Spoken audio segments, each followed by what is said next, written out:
the big question that people are going to have is, what's it going to do to my pocketbook? What's it going to do to my wallet from the standpoint of how much am I actually going to pay?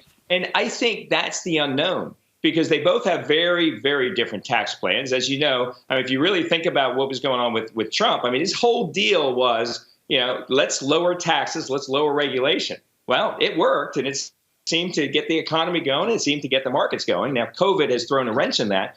But the Biden plan is unknown. But you're absolutely right. There's so many things that could happen with that plan that could increase tax rates that you're right. It's not going to affect a huge amount of people, but it's going to affect the people that could count from a donation standpoint, from a vote standpoint. And so that's the concern, without a doubt.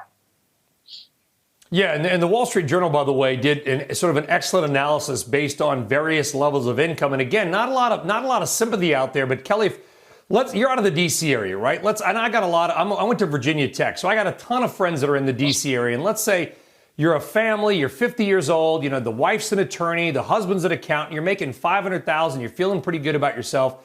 This tax plan's not going to ruin you. Nobody's saying that. But let's say it costs you another $2,000 to $3,000 a month, which by the way, is a likely number if everything that Biden wants to get done. Then what are you thinking? Well, I got to cut back on charitable. Maybe I should move, I should downsize because that's my free income there. There will be knock-on, nobody's saying the family's ruined, but there's going to be knock-on effects. These are a lot of different increases that he is proposing. Yeah, you think about even the 401k, the whole point about, investing in a 401k, trying to levelize retirement investing. You're never going to levelize that. But what they're trying to do is levelize it by saying, okay, if we give a tax credit, everybody gets the same credit. I think it's going to have these inverse reactions that, someone that's ultra wealthy is going to say, you know what, I'm not going to do the 401k anymore. I'm going to do the Roth 401k. Now, interestingly enough, the short term is that person's going to pay more taxes. The long term is that the government's going to get less tax revenues because a Roth is not going to be taxable later. Now that could help though, because they're going to get more tax up front. I'm not sure that's the best plan.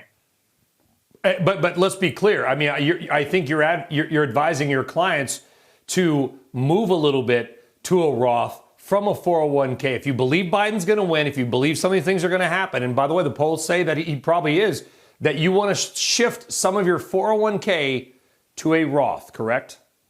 Yeah, so think about just if you can pay a lower tax rate now, because tax rates are lower this year. Again, even if Trump stays in, and tax rates are supposed to go up in 25, at the end of 25, more than likely, if Trump stays in, he'll actually change that, and he'll keep that going. But at the end of the day, if Biden gets in, you've got a very limited window to get this tax holiday. And the tax holiday, one of the easiest ways to take care of it is the Roth conversion. A lot of people don't think on those terms, but there's two ways to look at the Roth. How much is it going to cost? But then what's the ultimate benefit? I think people aren't, they're looking at the cost, but not the benefit. The benefit could be huge if tax rates go up considerably. And I think people aren't thinking about that. Shepard Smith here. Thanks for watching CNBC on YouTube.